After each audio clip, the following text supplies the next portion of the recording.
In Sahaja Yoga, we do not pay much attention to food. Only thing I feel that so much attention has been paid to food is not a correct attitude. See, the spirit doesn't eat at all. It's a detached thing. Atma is beyond.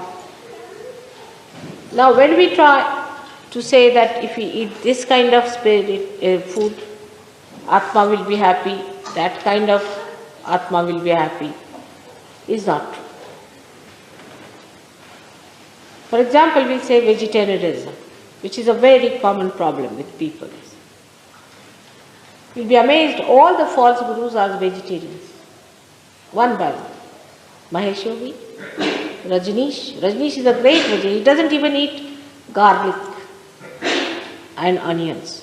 This Mahesh Yogi's disciples, if you show them a garlic, they'll jump 100 times.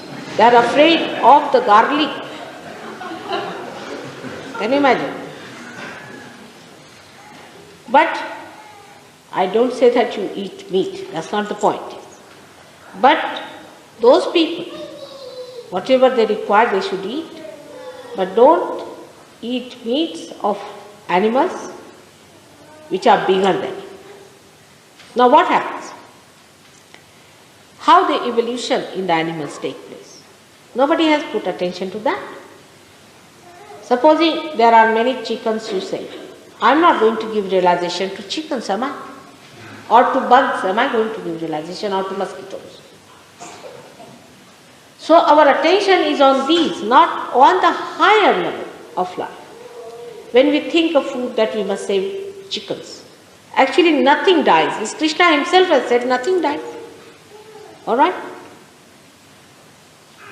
And that's how some people denied Krishna, because he had a samhara shakti, he used to kill.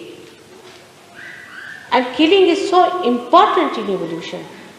Otherwise, if you don't kill these Rakshasas, are you going to adore them? What are you to do with them? They are to be killed, they are to be thrown out. In the evolutionary process also, so many things have to die out for the real thing to come up. Say this flower has to die to become the fruit, alright? And there is no hinsa in it.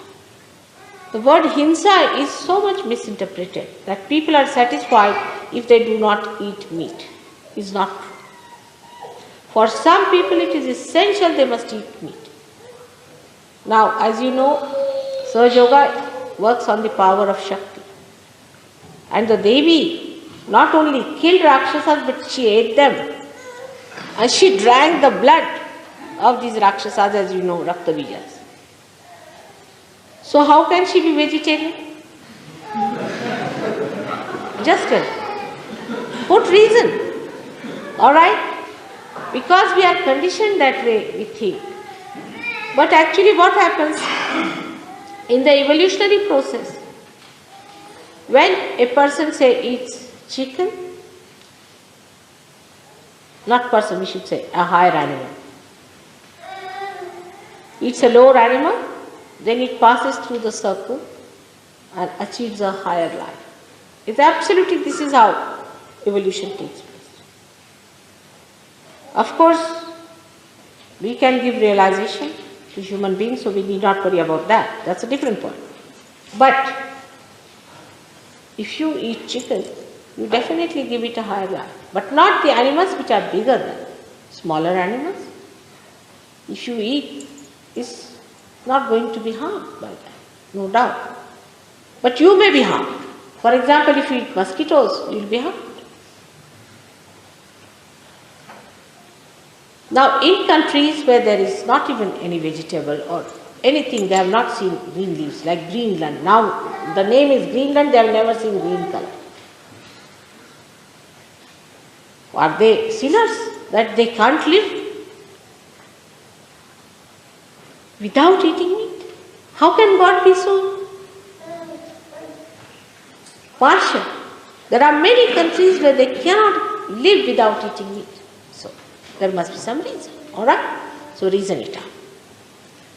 If you eat vegetables, alright. If you want to eat meat, it's alright. But again, for a Sahajogi, what we decide is not all what you like, but what is good for you. For example, for Western people, it is better that they don't eat much meat now, because I think they and their fathers have eaten all that. Eat less. They should have more carbohydrates, while vegetarians should take more proteins. If they do not like meat, they should take to other proteins, because proteins are very important. If you do not take proteins in life, people suffer. In Sahaja Yoga, we find such people have trouble from left navi. I have seen in India many people who are strict vegetarians have a problem of left navi. So we told them, all right, you can eat proteins. There are so many proteins you can eat. If you don't like to eat meat from childhood, you have not eaten, you don't feel like eating, all right, forget it. Eat some. We have to be wise. We have to be open. We are not to be bound by our conditioning from childhood. This we must understand.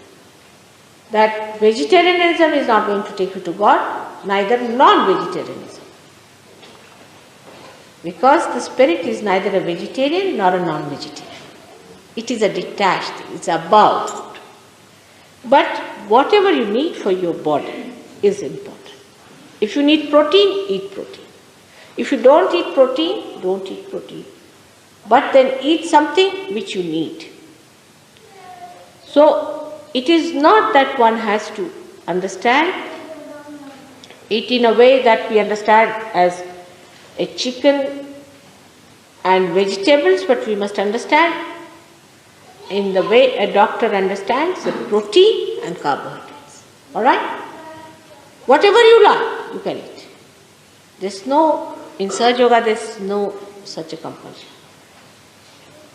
So many saints used to eat meat. So many saints. Guru Nanaka, Kabira, Muhammad Sahib, Christ, Rama himself, Krishna himself, all of them ate meat. Even Buddha ate meat. The proof is that at the end of his life, he went to one of his disciples, who was a hunter. And he told him, I'm very hungry, give me something to eat. So he said, sir, I have nothing else but a wild boar which I have killed very recently and it is not yet fully cooked. So he said, all right, doesn't matter, I'll have it. And he ate it and he died because of that half-cooked wild boar. And he died with that. So now Buddhists think that we should not eat meat. It's not so. Because he ate something that was half-cooked. That means he did eat, isn't it? Even Jains know that it's only Neminath who got a kind of a feeling against meat eating. That was Neminath was at the time of his contemporary of Sri Krishna. When his marriage was celebrated, he found many birds were killed and he felt terrible about it. And he didn't want to eat any meat. It was all right. It's all right. If you don't feel like, don't eat it. But then a cult started. But that means till Neminath, means Jainis are ancient people. Till Neminath, they were eating meat. Is a fact. So, to get attached to some idea is not the way you are doing it. If you don't want to eat, just don't eat. And if somebody has to eat it because of health purposes or because of the need, there's nothing wrong. Everybody has a different need. Every individual has a different. That's the point. It's no question of meat or anything, but it is a question of eating proteins or carbohydrates. We have to be wise about it. And all such cults, you see, that you eat this, you eat that, is not. There is no cult in surgery. Every individual has a different personality, but the common thing is one, and that is the spirit. But, for example, drinking, we abhor. But after realization, before that I don't talk of drinking, because it goes against your chetana, against your awareness. So one has to look after the awareness. So much time has been wasted in people in deciding what to eat, what not to eat, what have they achieved, nothing. This kind of thing, to believe that such food will make us great will be false. So you don't decide on that. You decide on proteins and carbohydrates. Whatever good for your health, we should do.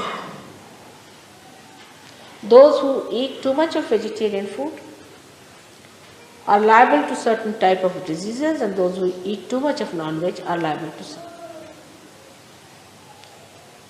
Those who eat vegetarian food can get leukoderma very easily, can get leukemia very easily.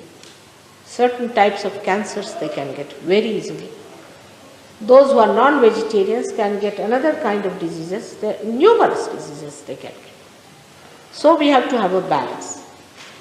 That when we eat vegetarian food also, we must see that we eat sufficient amount of proteins. Because body has to be all right. Healthy body is the temple of God. And to temple of God, you have to keep it healthy and happy. That's the attitude.